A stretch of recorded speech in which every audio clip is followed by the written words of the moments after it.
Pensemos, se fora da missa nós damos exemplo verdadeiro de vida cristã e de conversão, ou se fazemos pouco caso de Nosso Senhor, se nós tratamos a Nosso Senhor depois que saímos da Santa Missa, tal qual tratamos o café da manhã, que comemos o café da manhã e seguimos o resto da vida, ou se é realmente um alimento espiritual, o qual deve ser conservado em um local digno em nosso coração, ou nós somos como esses profanadores que, abrindo aquele sacrário, abrindo o nosso coração a coisas vãs e mesquinhas, atiramos nosso Senhor para os cães.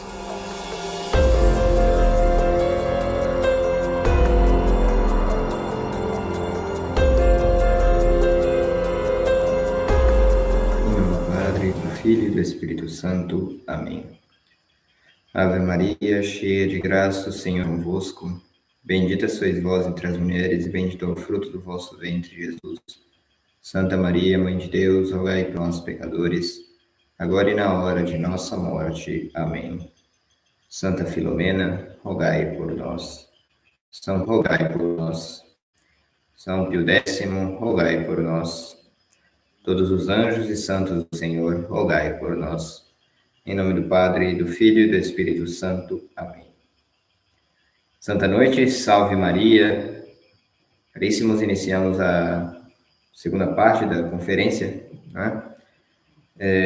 Já como introdução dessa segunda parte, lembramos que, de certa maneira, tratamos já de o que se deve preparar para as dádivas para receber as dádivas da Sagrada Eucaristia, foi a primeira conferência. Então, quem se deve preparar? Bom, os fiéis, inclusive desde as crianças, né? Terminar ainda da anterior conferência, mas creio que o principal já foi, então, acho que poucos minutos agora eu já consigo terminar. Então, lembramos que, desde o uso da razão e com a aprovação do pároco, a partir das instruções da Santa Sé, já é permitido e é recomendado e louvável que as crianças possam comungar. Isso supõe algumas coisas que para todos é necessário. Então, o jejum, né? Jejum eucarístico, o estado de graça, e a modéstia interior e exterior, certo? Bem como a boa disposição para a comunhão, que consistia em desejar fazer a vontade de Deus e não comungar simplesmente por rotina, como algo pesaroso e disposições similares, né? Muito bem. Considerando, então, o jejum eucarístico, fazemos menção à Sua Santidade Pio XII, no decreto de 1953, Christus Dominus, acerca de como funciona o jejum eucarístico. Então, são 3 horas para alimentos sólidos, que significa pão, qualquer coisa sólida. 1 hora para alimentos bebidas, né? Alimentos líquidos, perdão, bebidas. E a água e remédios não quebram o jejum. Um detalhe é que bebidas alcoólicas entram no jejum de 3 horas, como se fossem alimentos, né? Excluindo remédios, como foi dito. Por que a Igreja põe esse jejum? Para a conveniente disposição do corpo, principalmente. Da alma, sim, da alma. Entretanto, também do corpo. Quanto à disposição da alma, a Igreja a Igreja coloca outras coisas para nós, né? Para os sacerdotes, de maneira especial, há uma preparação para a missa, alguns textos que se leem, um salmo também, 2 salmos, bom, são alguns salmos que se leem, que o sacerdote lê, e outras orações indulgenciadas em preparação para a celebração da Santa Missa. Para nós, há vários métodos de chegar a isso, a essa preparação para a Sagrada Comunhão. Um deles é devotamente prestar atenção no que ocorre durante a Santa Missa. Então, o sacerdote inicia distante do altar, né? Acomoda o cálice, acomoda o missal e retorna para trás. E primeiro faz a confissão de suas culpas, né? Adentra ao altar de Deus e confessa suas culpas. Se nós estamos dispondo nosso coração também para, antes de receber a Sagrada Comunhão, por meio de uma confissão, por meio de um ato de arrependimento, atos de fé. Isso seria uma santa preparação para a comunhão. Isso nos pede a igreja, e essa é uma das razões da igreja ter colocado a Santa Missa disposta do jeito que é, né? Bom, esse é um dos pontos. Agora, podemos fazer uma preparação um pouco mais remota para a Sagrada Comunhão também. 99% de nós, quando comungamos, é durante a Santa Missa, né? Dificilmente a comunhão fora da missa nas conjunturas atuais, né? Então, por isso, podemos nos preparar com uma comunhão espiritual anterior. Veja que interessante. Mas o que é a comunhão espiritual, né? A comunhão espiritual é o desejo sincero, de preferência ardente desejo, de receber a Nosso Senhor sacramentalmente, porém impedidos de recebê-lo sacramentalmente, fazemos o ato de fé na transubstanciação, o ato de esperança nas promessas vindouras do céu, o ato de caridade, de amor a Nosso Senhor, mesmo que não tenhamos o Santíssimo Sacramento, e unimos a isso o desejo de recebê-lo. Santo Afonso de Ligório, ele compara, se eu não me engano, ele cita Santa Catarina de Sena, as comunhões espirituais é como que um cálice de ouro que bebemos dele, né? Então vejamos que interessante. Qual a diferença de uma pintura da natureza para estar presente naquela natureza? Bom, a pintura é muito bonita e tudo mais, mas se a gente está realmente ali, observando tudo, bom, é bem diferente, né? Qual a diferença de uma foto de, não sei, do macarrão que a mamãe fazia quando estava em casa, que a gente era pequenininho, e o macarrão, não sei, do domingo, com frango, qualquer coisa nesse sentido, de estar presente lá, junto à mamãe, à família, ao papai, enfim, né? Os nossos pais, nossos tios, avós, né? Então, qual a diferença? Bom, a diferença é o ato presente, né? É a comunicação dessa felicidade transitória ali, mas é a comunicação mais ou menos direta.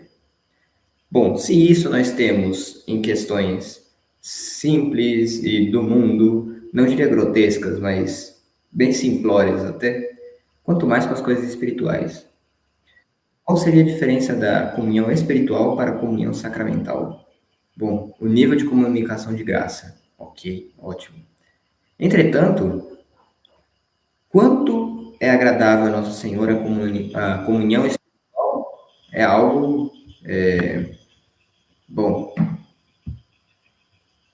bem grande de se mencionar. De tal maneira que, observando a diferença entre essas duas, e como a primeira, mais simples, né, que comunica menos graças a priori, né, a comunhão espiritual, como ela é elevadíssima aos olhos de Deus Nosso Senhor, quanto mais devemos estar preparados para a comunhão sacramental, né? Por isso é bom dispor o espírito antes de comungar, não comungar dissipadamente. Bom, Santo Afonso, falando sobre isso, ele menciona uma irmã, Sor Paula Maresca, né, uma das irmãs de Santa Catarina de Sena, em Nápoles. Deixe-me ler aqui, eu tenho aqui a historinha, né? Nosso Senhor deu a entender àquela sua serva, irmã Paula Maresca, fundadora do mosteiro de Santa Catarina de Nápoles, quando lhe fez ver, como se refere na sua vida, 2 preciosos vasos, um de ouro e outro de prata. E lhe disse que no de ouro conservava Nosso Senhor as suas comunhões sacramentais, e no de prata as suas comunhões espirituais. Esse exercício não é só autorizado pelo uso de todas as almas devotas que o praticam, senão também que os doutores místicos o louvam e inculcam muito e exortam os fiéis ao seu uso. Sendo essa devoção tão útil, não há nenhum que menos custe, pois, por isso dizia a beata Joana da Cruz, que a comunhão espiritual se pode fazer sem que ninguém vos veja, sem ser preciso estar em jejum, e que podemos fazê-la a qualquer hora, porque não consiste mais que em um ato de amor. Basta dizer em seu coração: meu Jesus, eu creio que vós estáis no Santíssimo Sacramento. Amo-vos sobre todas as coisas e desejo-vos receber agora dentro de minha alma. Já que não vos posso receber sacramentalmente, vinde ao menos espiritualmente ao meu coração. E como, se já vos tivera recebido, eu vos abraço e uno-me todo a vós. Ó Senhor, não permitais que jamais de vós eu me aparte. Veja, se Nosso Senhor guarda em cálices de prata, né, conforme a visão da Sora Paula, quanto mais as comunhões espirituais, né? Se as comunhões, quanto mais as comunhões sacramentais. Se as espirituais já Nosso Senhor concede inúmeras graças, quanto mais as sacramentais. E vejam. Às vezes, por alguma razão, quando não conseguimos comungar o sacramento em si mesmo e fazemos uma comunhão espiritual, às vezes temos até mais fervor na comunhão espiritual. Não seria esse um indício de que estamos pouco atentos às dádivas que Deus nos dá na Sagrada Comunhão? Né? Que muitas vezes observamos também, talvez estejamos com maior fervor fora do momento da comunhão que dentro do momento da comunhão. Fervor, entendamos, não sentimento, senão a disposição da vontade de cumprir com a vontade de Deus, né? A disposição dos afetos, né? A mover a nossa vontade para cumprir o que Deus quer. Por meio de ejaculatórias, como quiser. Meu Senhor, eu quero vos receber na Sagrada Comunhão, porque eu creio firmemente que estáis aí, e eu sou uma miséria, eu cometo este pecado, e às vezes nem tenho vontade de reparar por eles, às vezes não tenho vontade de me arrepender deles, mas vós vos comunicais a mim, mudai o meu coração. Né? Às vezes não fazemos nenhum ato desses para a comunhão, o que é muito triste, mas justamente para evitar esse problema, Nosso Senhor nos concede a comunhão espiritual, que é uma grande graça.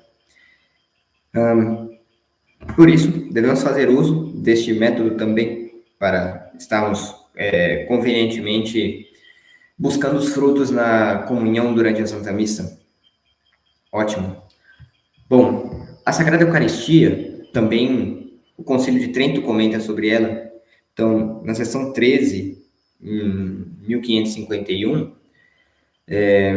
o concílio diz ensina o seguinte: ensina primeiramente o Santo Concílio e confessa aberta e simplesmente que no augusto sacramento da Santa Eucaristia, depois da consagração do pão e do vinho, debaixo das espécies dessas coisas sensíveis, se encerra nosso Senhor Jesus Cristo, verdadeiro Deus e verdadeiro homem, de modo real, verdadeiro e substancialmente. Não repugnam entre si estas coisas, que o mesmo nosso Senhor esteja sentado à mão direita de Deus Pai no céu, conforme seu modo natural de existir, e assim a sua substância esteja presente também entre nós, em muitos lugares, sacramentalmente, com aquele modo de existir que nós apenas podemos exprimir em palavras, e com a razão iluminada pela fé podemos conhecer, e devemos firmemente crer ser possível a Deus.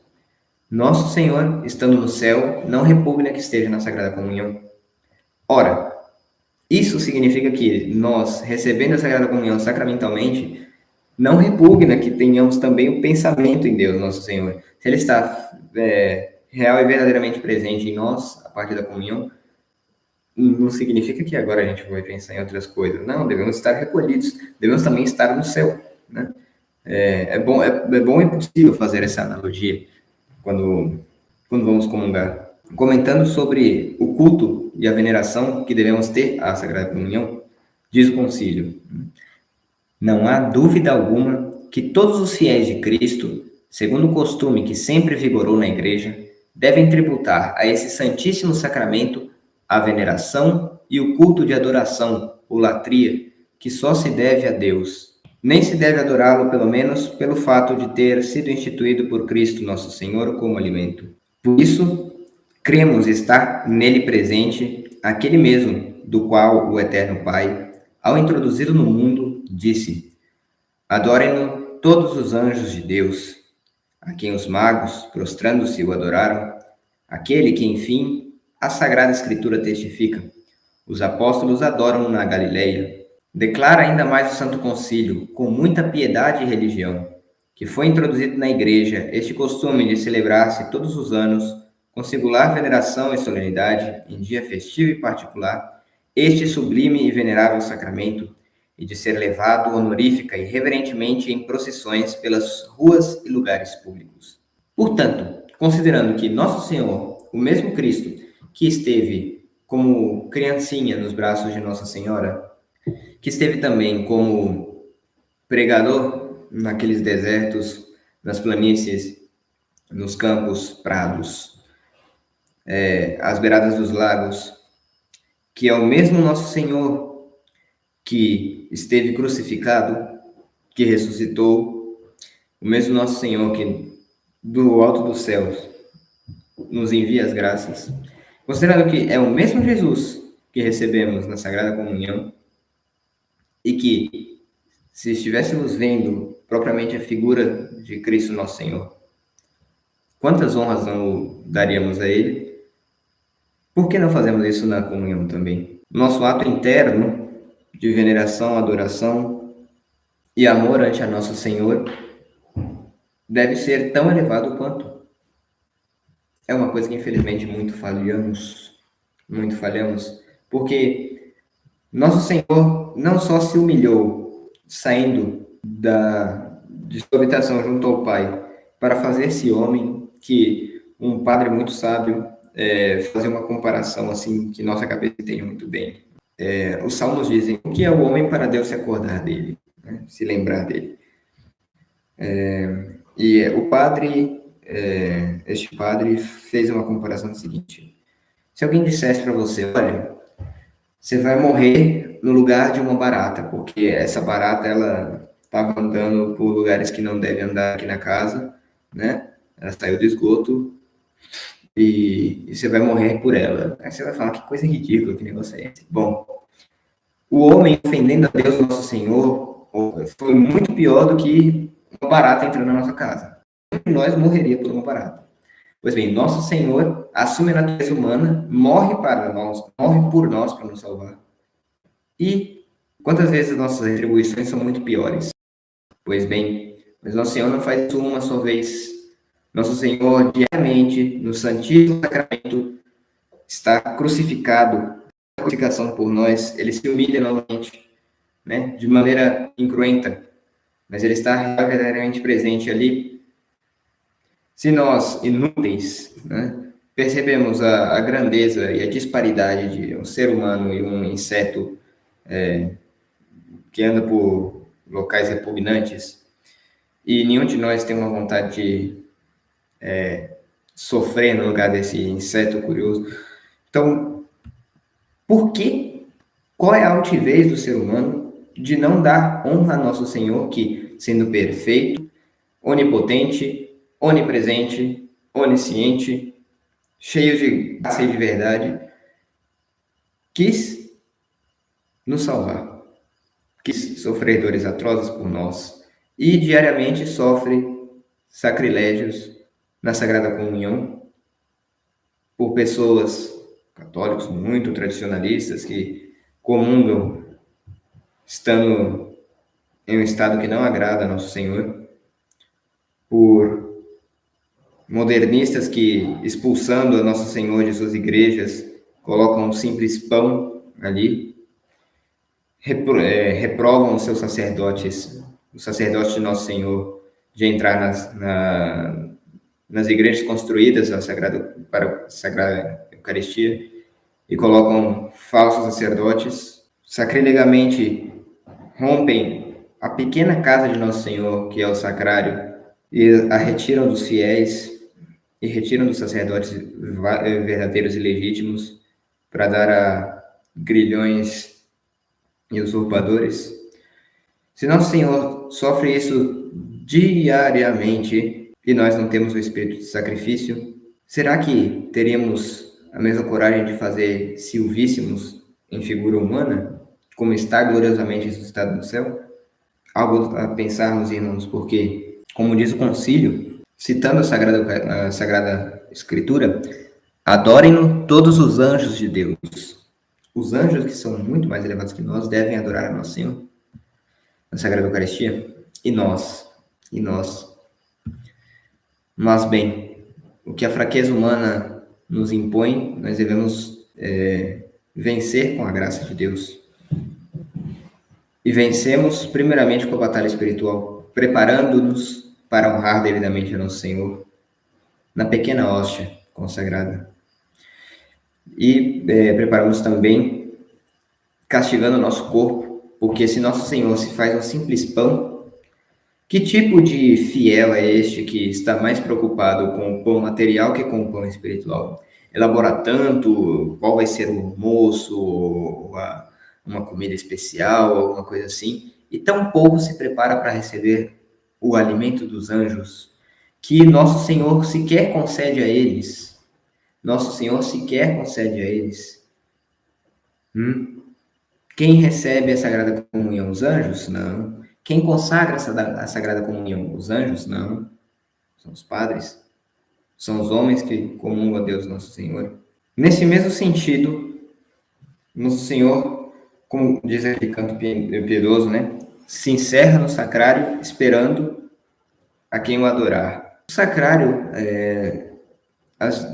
a igreja dispõe algumas normas para o sacrário. Ele tem que ser de material nobre, de preferência, ele deve ser fixo, né? Ele deve ter uma cortina, o tabernáculo deve ter uma cortina que o envolva, e deve ser impossível de retirar-se do altar. Disso também podemos fazer algumas abstrações, né? Então percebamos que na conferência anterior, como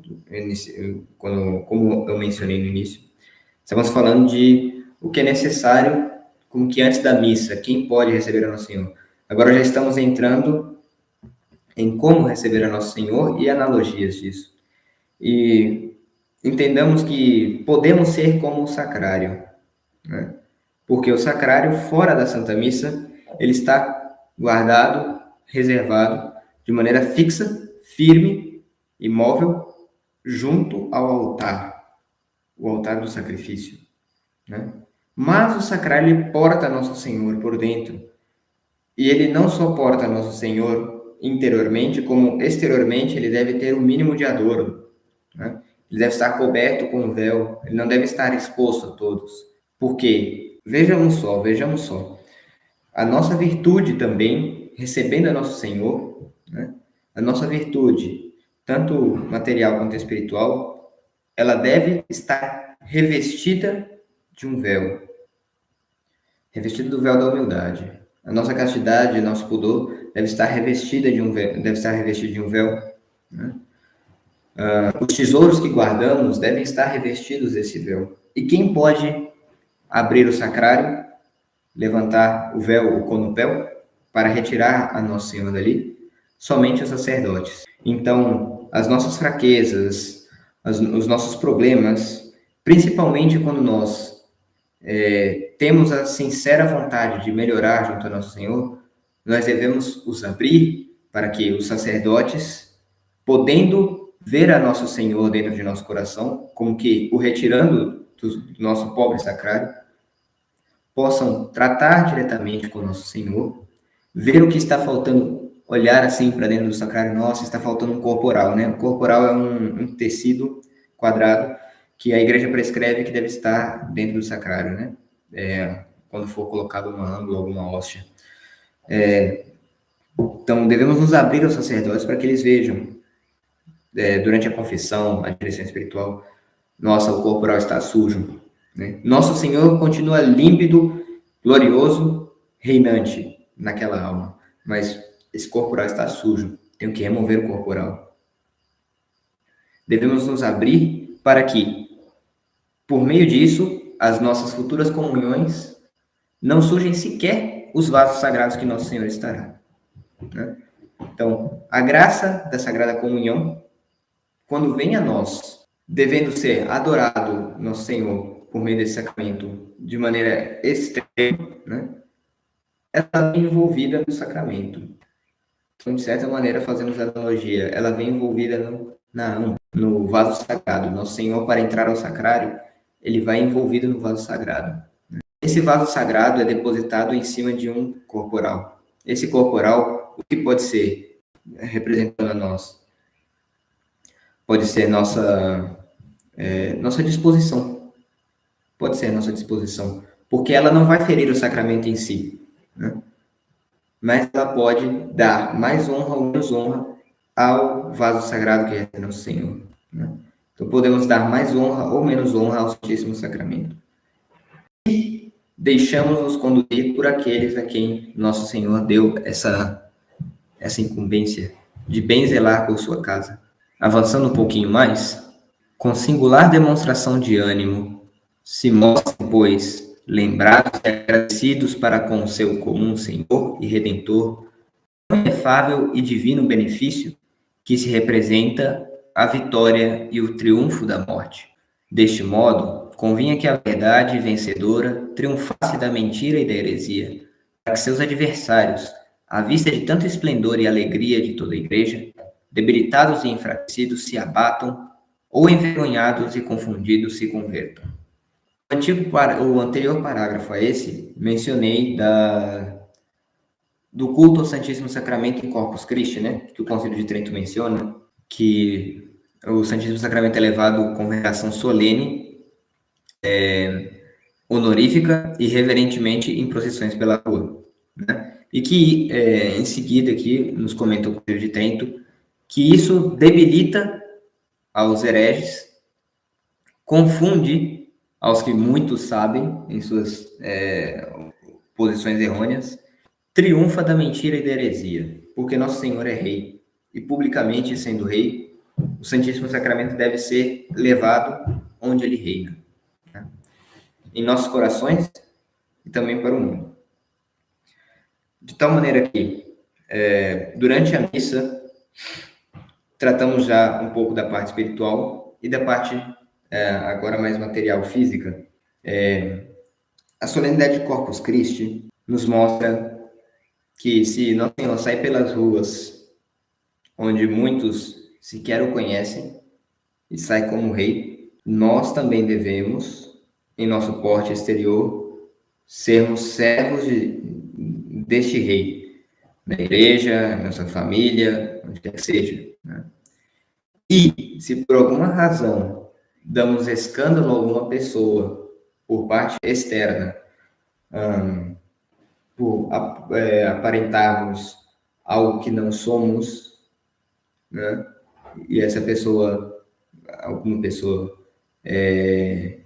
se afasta de Deus Nosso Senhor por conta disso, então, problema, cuidado. Isso pode ser um tipo de sacrilégio contra a Sagrada Comunhão.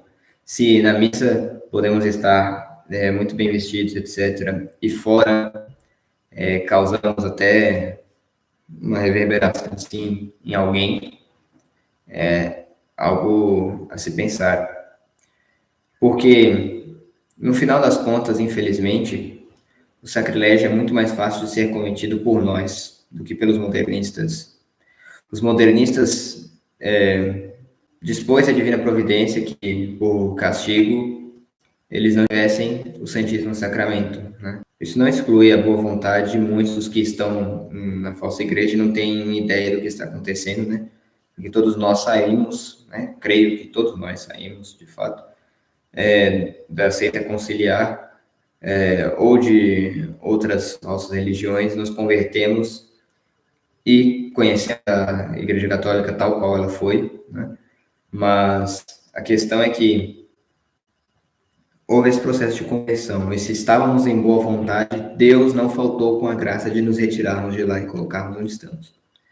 Mas lá, infelizmente, no modernismo, pelos erros que as falsas autoridades professam e tudo mais, permitiu Nosso Senhor que eles perdessem a validade desse sacramento. Então, eles não podem profaná-lo, propriamente dizendo, porque eles não têm esse sacramento. Eles profanam de um segundo modo. Mas nós, por desgraça, então, temos uma chance muito maior de fazer isso.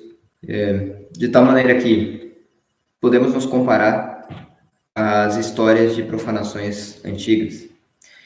Lá pelo ano 311, Santo Opitato nos menciona que um grupo de desordeiros estava invadindo as igrejas e roubando as coisas, destruindo a igreja, né, profanadores. Tiveram a desventura de chegar a um sacrário, né, roubarem os vasos sagrados, porque a igreja ricamente adorna os vasos que Nosso Senhor se mantém, e profanando o sacrário, olham para as hóstias e não sabem muito bem o que fazer com elas. Então eles vão para a rua, querendo ficar com os vasos sagrados que eram de ouro e preciosos. Eles atiram as hóstias aos cães, as hóstias consagradas, né? Vejamos só, os cães, que são criaturas sem razão, irracionais, e muitas vezes não conseguem fazer nem uma coisa simples que ensinamos a eles. Esses cães concebem um ataque de raiva e destroçam aqueles profanadores, né? Nos diz Santo Opitato de Milevo.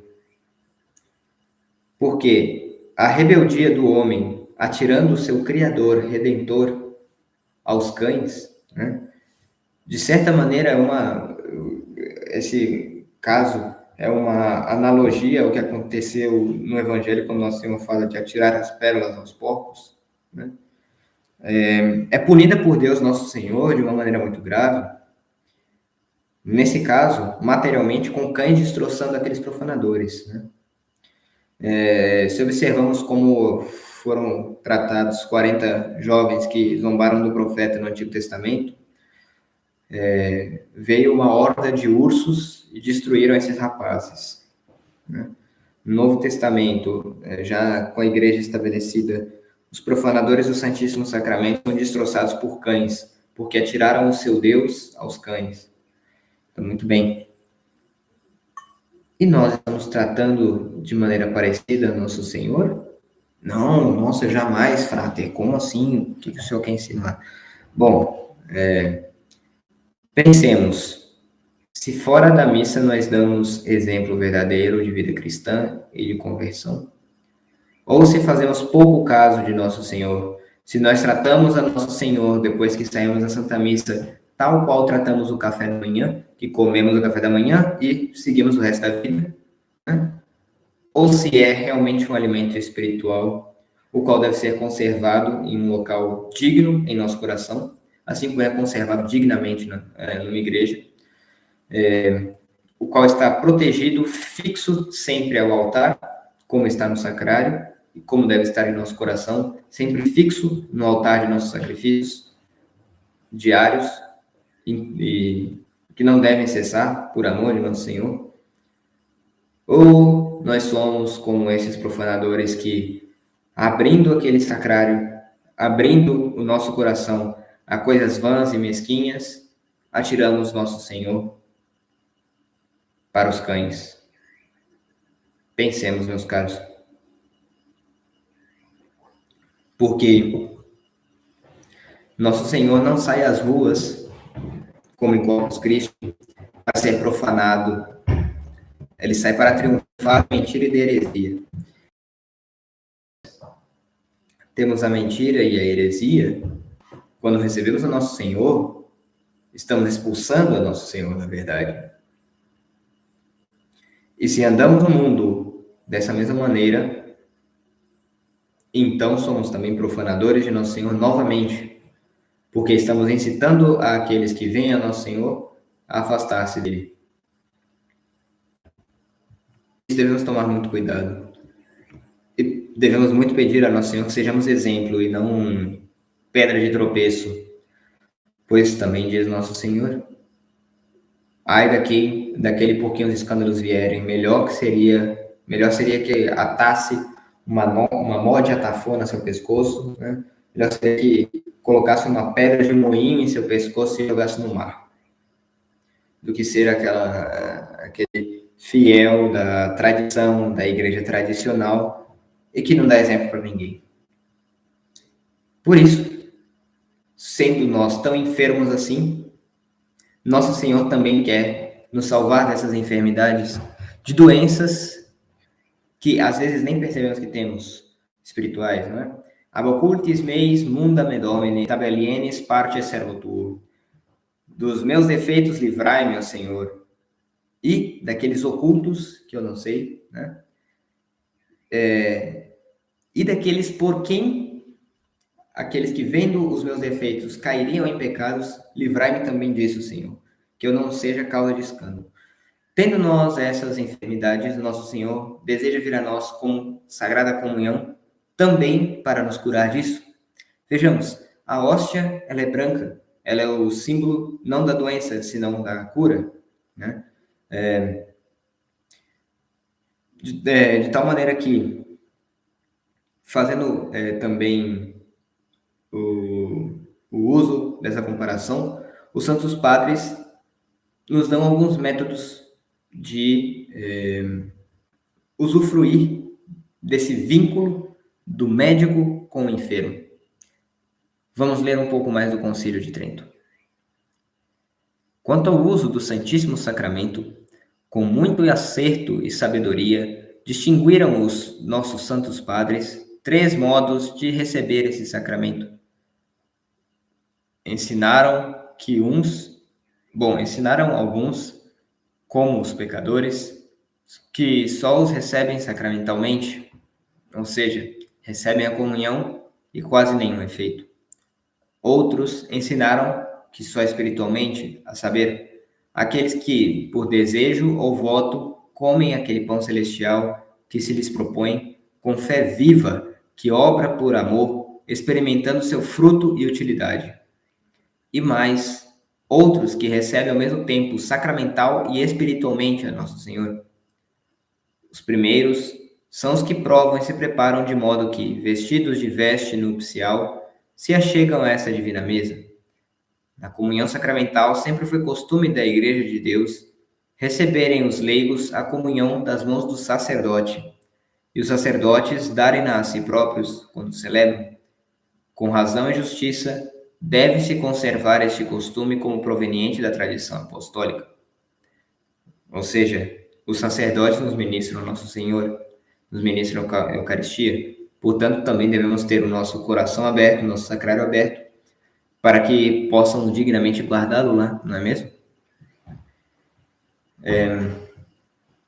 Finalmente, o Santo Concílio, com paternal afeto, admoesta, exorta, roga e pede pelas entranhas da misericórdia de nosso Deus que todos os que têm nome de cristãos, enfim, concordem com este sinal de união, com este vínculo de caridade, nesse símbolo de concórdia, lembrados de tanta majestade, de tão insigne amor de nosso Senhor, que nos deu sua dileta alma por preço de nossa salvação, e nos ofereceu sua carne por comida, e também creiam e venerem esses sagrados mistérios de seu corpo e sangue com tal constância e firmeza de fé, com tal devoção e ânimo, e com piedade e veneração tais, que possam receber frequentemente aquele pão supersubstancial, e para que eles verdadeiramente possuam a vida de alma e saúde de espírito, confortados com este vigor, possam, pelo caminho dessa miserável peregrinação, chegar à pátria celestial para comerem deste pão dos anjos, sem cobertura alguma, o que agora possuem encoberto por véus sagrados. Mas como não basta dizer a verdade sobre esses pontos de luz, dizer a verdade, sejam sobre este ponto de luz refutados os erros, os quais o Concílio quis ajuntar esses cânones, para que, tendo entendido a doutrina católica, saibam também contra que heresias se deve acautelar e quais se devem evitar.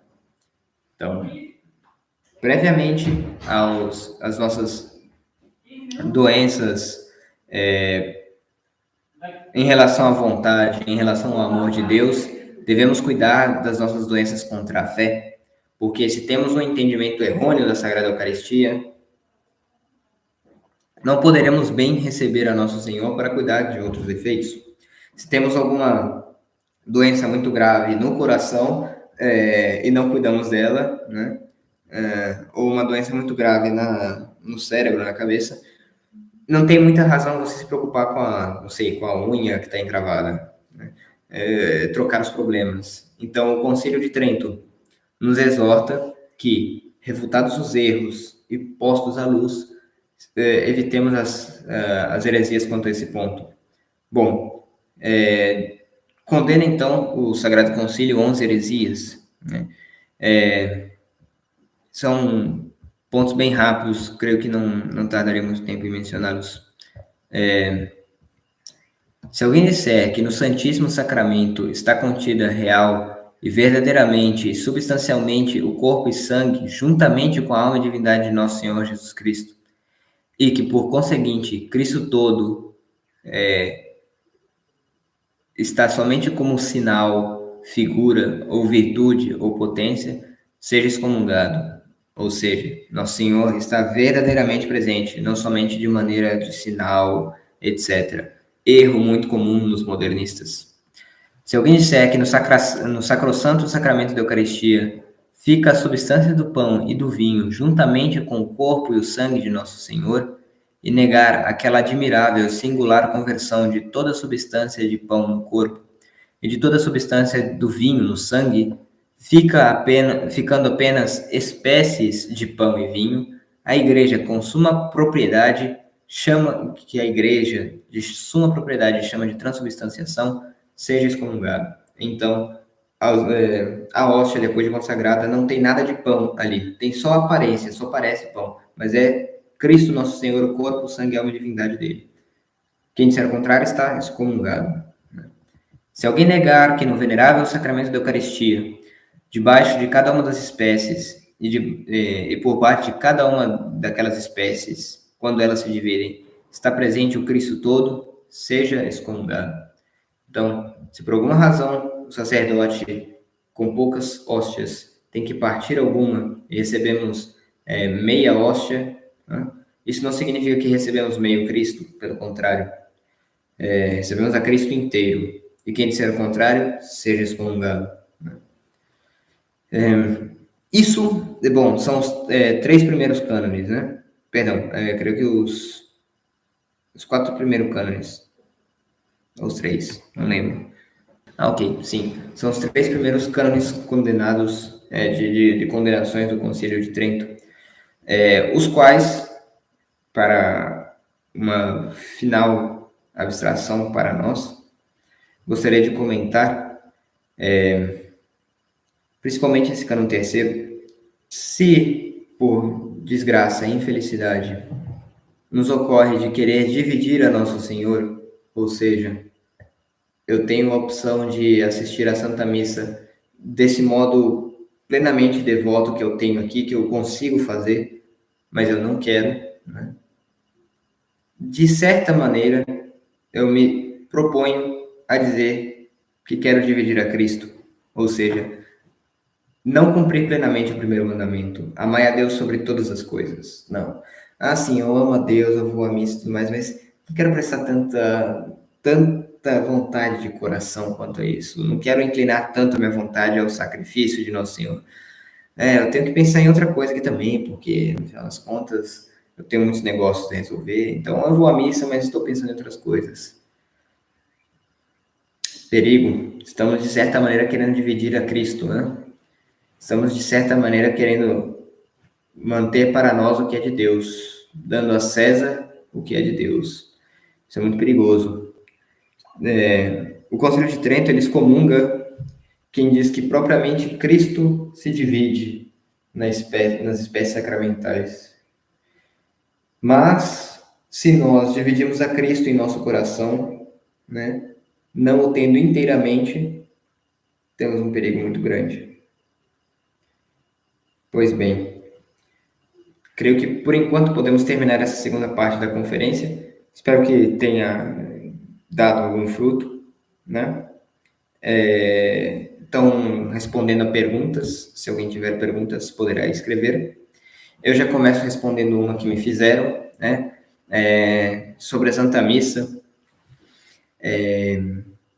Às vezes, temos a infelicidade de não conseguir chegar a tempo, né?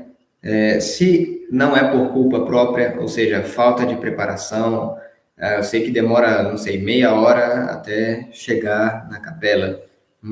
Então, muito em cima da hora eu faço alguma coisa, né? objetivamente aí já se pode cometer um pecado venial, né?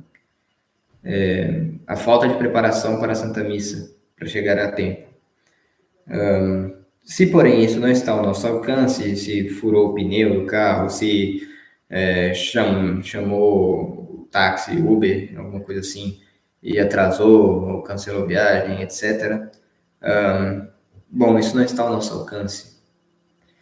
Se pretendíamos sair para Santa Missa chegar a tal hora, mas passei mal no caminho, objetivamente isso também não está ao nosso alcance. Porém, as coisas começam a dar maior problema quando, sim, podemos mudar e não mudamos. Então, perguntaram se, quando ocorre de atrasos, até onde ainda seria possível comungar na missa e até onde não mais. Então, se é uma missa de domingo, uma missa de preceito, né? Bom, não tem jurisdição e tudo mais nos dias de hoje, etc, etc. Mas a lei moral se mantém, né? Tudo bem, não tem o legislador ali jurisdicional, etc. Ok, mas você não precisa de um bispo falando tal coisa, um bispo com jurisdição falando tal coisa é pecado para aquilo é pecado. Se você comete aquilo, você vai estar pecando do mesmo jeito, né? Diante de Deus as coisas não estão ocultas, então não tem desculpinha, assim. Mas vamos lá. Uma missa de preceito, por exemplo. Se por culpa própria eu chego após o ofertório, é sentença unânime dos canonistas, teólogos, moralistas, etc., que isso é pecado mortal, né? É disputado, inclusive, Santo Afonso comenta ali, se chegar após o Evangelho ou durante o Evangelho, também seria já considerado que não assistiu à Santa Missa. E até a Epístola seria pecado venial, né? O que significa que eu, por própria negligência, chegando atrasado, chegando depois do ofertório na Santa Missa, cometeria pecado mortal, se faz por negligência num dia de preceito. E, portanto, não poderia comungar aquela missa, né? Porém, ocorre que se eu tenho outra Santa Missa para assistir, eu posso assistir outra missa, né? O que, infelizmente, não ocorre na maior parte dos casos. Mas a questão é cumprir o preceito. Não tem jurisdição, etc, etc. Ok? Diga diante de Deus que você não vai à missa porque não tem jurisdição, né? Preste contas diante de Deus, tá bom?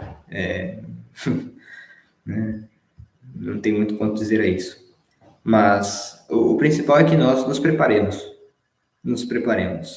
para a Sagrada Comunhão, a Santa Missa, né? O dia que não é de preceito, por exemplo, se tem uma Santa Missa que vai ocorrer uma sexta-feira, primeira sexta-feira do mês, por exemplo, não é dia de preceito, por alguma razão o pneu do carro estourou, não sei, né? Eu cheguei, não sei, quando o padre estava no Pater Noster. Posso comungar? Pode, né? Se, constando aquelas condições, né? Se guardo a devida modéstia, o recolhimento interior mínimo necessário, a vontade de cumprir a vontade de Deus, correspondência em cumprir a vontade de Deus, né? Sem dissipação, tudo bem. Mas devemos tomar muito cuidado quanto a negligências. Não podemos ser negligentes no serviço de Deus e tratar a Nosso Senhor como não tratamos sequer as visitas, né? Muito raro alguém que tem visita, vou chegar às 10 horas da manhã. Ótimo. A pessoa chega, a pessoa, propriamente visitante, chega às 10 horas, mas eu chego em casa, não sei, 10h30, e digo, eu estava no mercado, é bom. É complicado, né? Então, obviamente, se tem alguma causa justificável, lá os deu, né? Divina providência dispôs por alguma razão. Mas, do contrário, nós não estamos agradando a Deus, ao Senhor, como deveríamos. E estamos perdendo dádivas que receberíamos naquela comunhão. sem dúvida. Mas bem, creio que, bom, já 52 minutos é bastante tempo, então rezemos para que possamos nos conformar mais à vontade de Deus e que as santas comunhões que façamos tenham maior fruto em nós para mudarmos e nos assemelharmos a nosso Senhor. E rezem também por nós, os padres, os seminaristas, os frades, para que possamos cumprir bem a vontade de Deus. Em nome do Padre, e do Filho, e do Espírito Santo. Amém. Ave Maria, cheia de graça, o Senhor é convosco. Bendita sois vós entre as mulheres, e bendito é o fruto do vosso ventre, Jesus. Santa Maria, Mãe de Deus, rogai por nós, pecadores, agora e na hora de nossa morte. Em nome do Padre, do Filho e do Espírito Santo. Amém. Todos os anjos e santos do Senhor, rogai por nós.